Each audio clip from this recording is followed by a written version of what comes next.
Welcome back to the most news in the morning. Right now, Detroit's Big Three have 6 days to come up with a plan before Congress even considers forking over $25 billion. On Tuesday, the bosses of Ford, Chrysler, and GM must detail exactly how they'll spend the money. Joining me now is a man who has a vested interest in getting this bailout, Gerard, president of the United Steelworkers. Good morning. Thanks for coming in and talking to us. Good morning. It's a pleasure to be on the show. So, bottom line is we've seen all these bailouts, a lot of money flying around there. Some say more than ever before.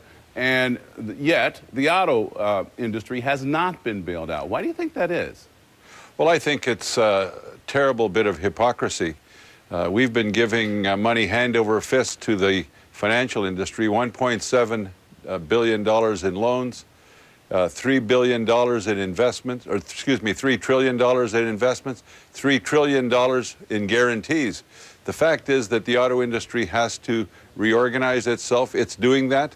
But let me make a point that auto sales are down across the board. Nissan sales were down 33%, Honda sales 22%, Big Three sales about 30%.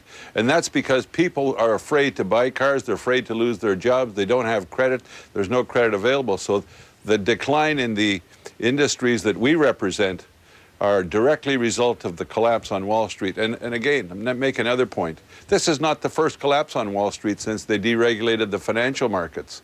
This is one of many. And deregulating the financial markets was like letting 3-year-old kids loose in a candy store. You know they're going to gorge themselves, make themselves sick, and then when you go to get them, they'll throw up on your shoes. And that's what's happening to us. You've had some pretty tough criticism, obviously, for Congress not stepping in. One of the things you said, we have a full screen of it, the people who take a shower before they go to work to get bailed out, the people who must take a shower after work get thrown out. Now, that sort of suggests that, in your view, there's a little bit of discrimination going on here between Detroit and, say, Wall Street. Do you really think the government's discriminating? I really think that the Republican Party is discriminating. We've lost almost 5 million industrial jobs since George Bush and the Republicans were in power. We have the Senator Shelby from Alabama saying that he would basically never give them a bailout, yet Senator Shelby was instrumental in doling out hundreds of millions of dollars in subsidies to get foreign transplants to Alabama.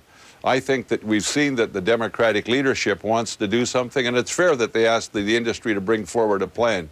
But it's also not fair to blame the thing on the workers, not fair to ask the workers to take concessions, because these guys went to work, made the best vehicles they could, made sacrifices all along to get here. What we need is to have an economic renewal plan in America that puts people back to work. We need to re-strengthen our industrial base. It was the industrial America that made America great.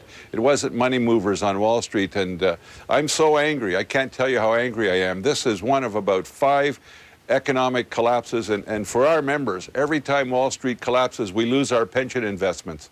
We've now lost another couple of $1 trillion in pension assets for retirees and for workers. It's time to re-regulate Wall Street and put Main Street back to work. As you know, one of the talking points for a long time on Capitol Hill from Republicans has been that unions and their demands have in fact sort of helped lead the auto industry into these kinds of problems. What do you say to them? I think that they're delusional. How does a person that makes $57,000 a year, who works in excess of 40 hours a week sometime to get to that level, has some degree of health care and has some degree of pension, how does that cause the problem?